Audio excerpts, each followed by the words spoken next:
Hello everybody, this is Starstream065, and today I'll be bringing you a video review of the Transformers Age of Extinction Deluxe Class Lockdown. And after 2 months I have finally brought you this review. So here is Lockdown is Lamborghini Aventador mode. But because the gun doesn't look all that good, let's take it off now. It plugs into these two ports here with these two posts towards the front of the stack area. It has a friction fired, or it fires a friction missile. Put your thumb on the stack, put your pointer and index fingers on two ends of these prongs here, push back, and fire. Bring the cannon part back forward, and push the missile back in. Pull it off to the side for now. So yes, this Lamborghini Aventador mode is very nice. It is officially licensed. You have the Lamborghini crest right here on the front in gold. You have painted headlights. You have some black on the grille. You have some painted taillights. You have some nice blue translucent plastic, even layered back here on a window. Leave the open window here, I'm guessing for transformation purposes. So in all, very nice. You would put the console right here, though technically he's unaligned in the film. They needed Decepticon on the shelves. Everyone else you have is Galvatron, and that's about it. You do have some vents here, I would guess. These are cool from an angle. Literally in there to simulate vents aside from just the opening itself. The wheels are not painted, but you do have the orange brakes that we've seen on the car in the film and on set. Back there.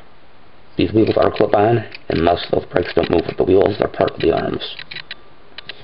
Come down here to the bottom, you see his head, you can see his entire leg assembly, and part of his arms, which I just unpicked there by accident. For comparison, here he is next to Drift from this movie. You can see how they compare. Drift is a bit longer, but they're about the same width. And then here he is next to High Octane Bumblebee. And Bumblebee ends up being a bit longer too due to the spoiler. Actually, they're the same length. Never mind. Bumblebee's a bit wider though. And to show the size difference between movies, here he is next to Transcan Sideswipe, the Toys R Us exclusive from Dark of the Moon. Granted, this is the Granted the Fall mold. You can see that Lockdown is much less wide. That's not entirely grammatically correct, but and is much shorter too, which is unfortunate, but I guess that's how Hasbro's going with the economy and so on. But let's not get into that right now. So let's get down to transformation. First, you want to come back here to his rear bumper, and you're going to unpeg the right hand of the bumper and bring it over his wheels to form the shoulder. Do the same thing over here. Bring it over his shoulder, like so. Then you're going to come around here, unpeg the doors, and bring the whole backside of the car out, like so on a hinge. Out, like so on a hinge. Then you're going to take the doors themselves, bring them in, then rotate them to form the arms. That'd be rotation at the elbow. Okay. Bring these down properly. They should be parallel to one another. The arm posts. Then you're going to take the legs and you're going to bring them down. And it all pegs in up here. And then we're going to push the side of the hood, or the tail lights, or the headlights down, like so, and bring the hood up. Then bring all this down, like so. So you're going to bring it around like this. You're going to rotate right here, like so. Rotate his head around. And then you have a port here. And you have a little post right here on the inside of that layered window. You'll plug that in. While you do that, you need to make sure that this piece here becomes level where his head is. So when you take it in, his head's situated properly. I don't think I did this right.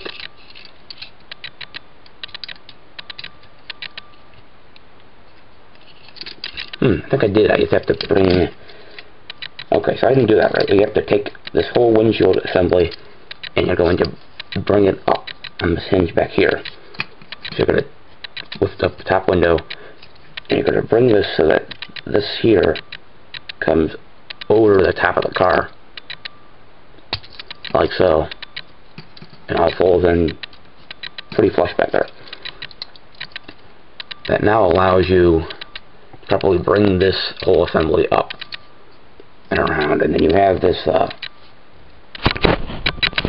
slot right here in its waist, and you have this post here, and that will plug in.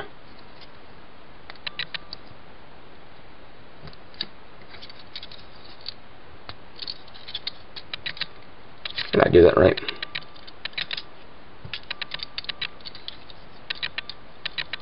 Just a moment, ladies and gentlemen. I'm not sure if I've oriented all this properly.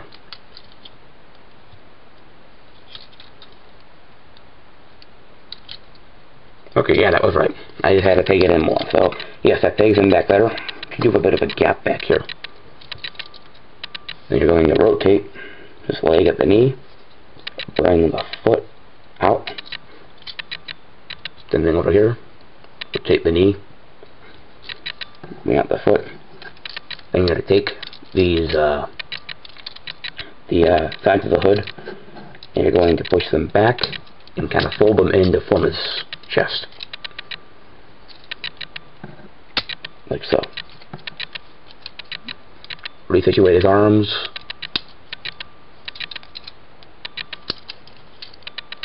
I don't think I did this right here. It doesn't generally come in peg like it's coming in peg right now. There we are. When I folded these in, I was able to have more clearance to push this in, so that should stay in now.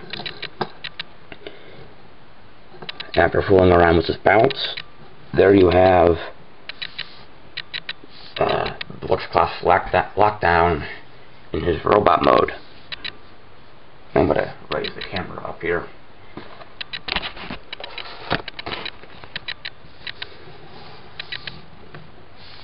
And bring it back. And lockdown here is short. And I know that's one of the big complaints that people have. He was taller than Optimus Prime in the movie. I'm not entirely sure, but don't quote me on that. But he was quite tall.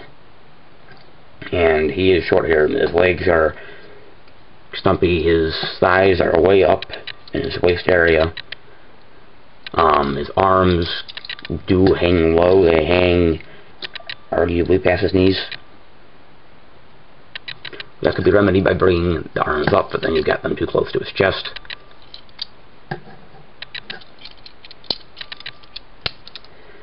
But all those things really don't bother me. All in all, he's accurate enough for my tastes. And seeing as the designer really didn't get a lot to work with, because this design has hardly any car parts on it in the film, I feel that they did what they could, and I'm satisfied with what they did. He does have this whole chest piece here. He has what looked like the sides of the hood in the movie here on the toy. His head sculpt is based, as far as I know, on older concepts. And that's why it's a bit different from the maskless face in the movie. So what I would really like to look at his face, it actually resembles his face more from Rise of the Darkspark than anything else.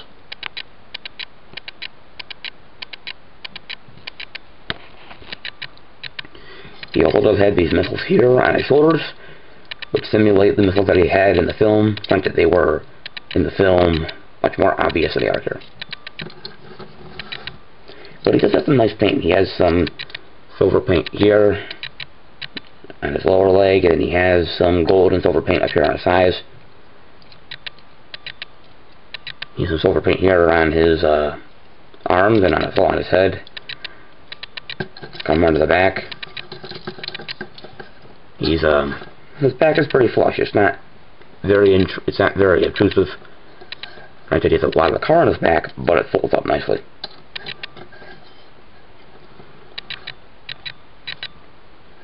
Now for his weapon.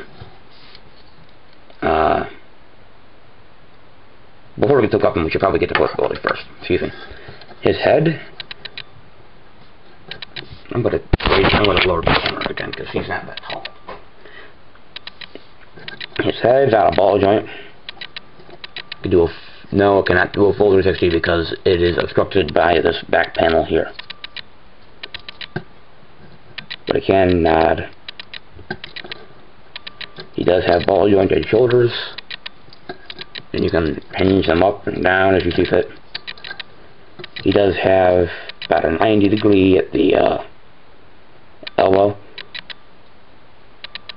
and he does have elbow. It's an elbow rotation joint, but nothing else below that, because his hands are the backs of the doors, the inside of the door. Excuse me. He has no waist articulation, and he does have I think he's a universal joint here at the waist, not the waist, at the thigh up here. The legs will move in unison, but they can move separately if you just hold one in place. You have a nice range of articulation there because you get the joint up in there. You do have a knee joint, and then his feet do hinge forward and backwards, but they don't hinge left and right, which is unfortunate. So his articulation is halfway decent. It's not as good as, per se, just from this line, but... Alright, so yes, back to his weapon now. You have a 5mm port right here, and that can plug into each of his hands.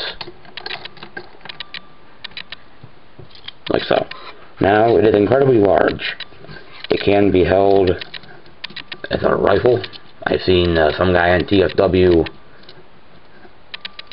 for the review thread for Lockdown, the feedback thread for Lockdown, excuse me, hold his gun up like this, like a sniper rifle or something. Kind of like concept art, which, that looks pretty cool, in my opinion. But this gun, as far as I'm concerned, was made to plug into his face to simulate his face gun from the movie. So let's do that now. Looking at the top of his head here, you have a slot between the front of his head and the translucent plastic, the blue translucent plastic at the back of his head. And you have a post right here, and you're going to take it, and you're going to wedge it into his head. And it is not the easiest thing to do, but there you go. And if you do it right, these two posts that pegged into his back of his car mode should cover up his face. And there you go. Locked down as his gun face. If it's super great looking, maybe not totally, but you have it, and it is accurate to the movie and how it looks, and it's still, excuse me about the camera, you can still fire a missile, although it is maybe a little bit harder to load. That's that for his gun. So for comparison, here Lockdown is next to, not Lockdown from Under the Fallen, but Axor. Now I'll raise the camera for the sake of... And you can see that Axor is a Deluxe, and while he was a particularly large Deluxe from Hunt from the Decepticons line at the end of Under the Fallen, there's an obvious downscale here, and that is unfortunate. Here he is next to Dark of the Moon and Roadbuster, and even Roadbuster is still a bit taller than Lockdown here, so this movie has downscaled even from the last downscale. And they happen to share the same engineering. They both have pretty much non-car part legs with the exception of wheels on the thighs. They have door panel arms with wheels on the shoulders. And they have a good portion of the car on their backs. Like so.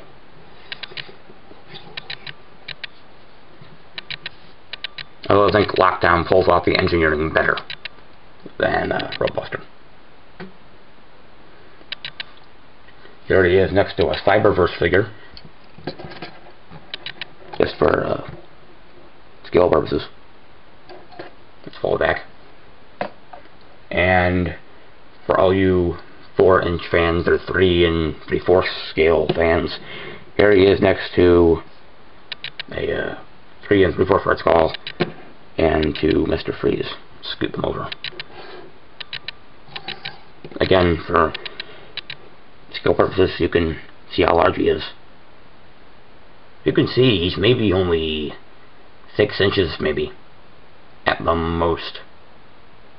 So he's not a very tall Deluxe. He's very, very stuffy, which is unfortunate, but it doesn't bother me as much as it bothers some others.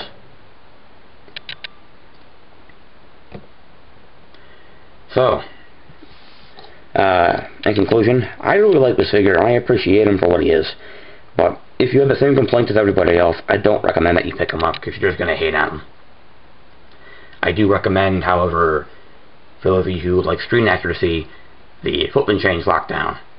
His Lamborghini mode suffers, but this robot mode is world better than this. I just prefer more complicated figures.